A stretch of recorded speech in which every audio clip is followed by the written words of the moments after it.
Hi friends, welcome to my YouTube channel. ఈరోజు మీకు మంచి వీడియోతో వచ్చాను. ఈరోజు చాలామందికి ఒక డౌట్ ఉంది.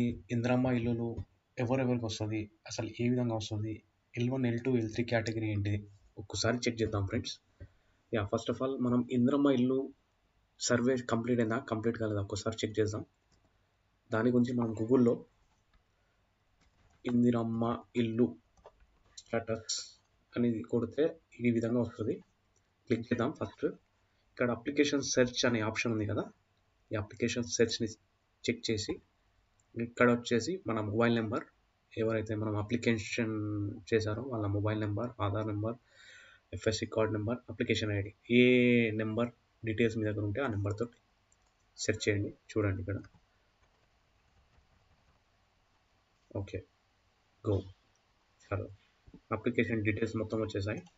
ఇక్కడ వచ్చేసి అప్లికేషన్ నెంబర్, వరంగల్ డిస్ట్రిక్ట్ ఏది, ఆధార్ నెంబర్, సర్వేయర్ ఎవరు, ఇది ఏ టైప్, లీస్ట్ 1, లీస్ట్ 2, లీస్ట్ 3 అని 3 టైప్స్ ఉన్నాయి.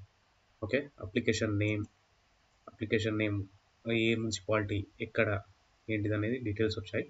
దీనిలో అసలు లీస్ట్ 1, లీస్ట్ 2, లీస్ట్ 3 అనేది ఏంటి, ఫస్ట్ ఆఫ్ ఆల్ మీకు అది తెలియాలి. లీస్ట్ 1, ఓకే చూడండి, L1 L2 L3 ఇందిరమ్మ ఇల్లు దరఖాస్తు ఏ కేటగిరీలో ఉంది, ఏ కేటగిరీలో ఉంటే తొందరగా వస్తుంది.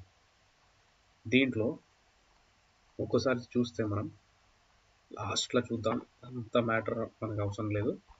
ఇది చూద్దాం.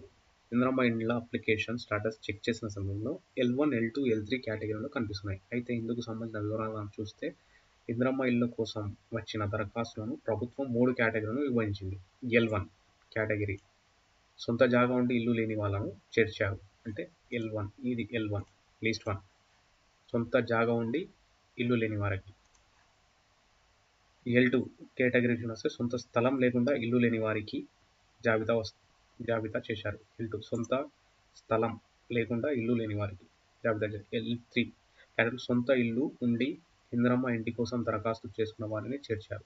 అలాగే అప్లికేషన్ స్టాటస్ చెక్ చేసుకున్నప్పుడు రిమార్క్స్ దగ్గర దరఖాస్తుదారులు ఆ జాబితాలో ఉండేందుకు కారణాన్ని కూడా పేర్కొంటున్నారు. అయితే తొలుత L1 జాబితాలో ఉన్న వారిని, ఆ తర్వాత L2 జాబితాలో ఉన్న వారికి ఇళ్ళ మంజూరు చేయనున్నారు. ఇది ఇక్కడ ఉన్న మ్యాటర్. అయితే యాక్చువల్గా ఇది మనం L1 చూసాం, ఇప్పుడు L2 L3 కూడా చూద్దాం.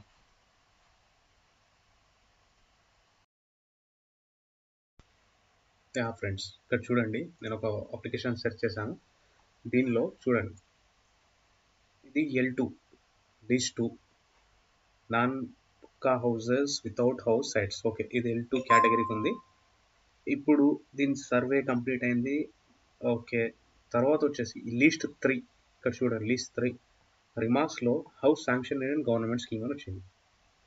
అంటే వీళ్ళకు గవర్నమెంట్ స్కీమ్ కింద హౌస్ శాంక్షన్ అయింది, అంటే వీళ్ళు హౌస్ కన్స్ట్రక్షన్ చేసుకోవడానికి అర్హులు.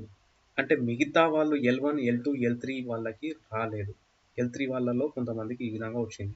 అంటే L1 L2 వాళ్ళు ఏ విధంగా, ఒక్కోసారి మీరు దగ్గరలో ఉన్న కార్పొరేషన్, వరంగల్ మున్సిపల్ కార్పొరేషన్, మీ దగ్గరలో ఉన్న కార్పొరేషన్ కానీ, మీ దగ్గర కార్పొరేటర్ వాళ్ళ దగ్గర కానీ ఒక్కసారి పోయి దీని గురించి వివరణ తెలుసుకొని ఏదైనా ఉంటే వాళ్ళతో మాట్లాడి ఏంటి దాని స్టాటస్ ఏంటి ఒకసారి చెక్ చేసుకోండి ఫ్రెండ్స్. ఇది మీ అందరి గురించి నేను ఈ వీడియో చేశాను. Thank you friends.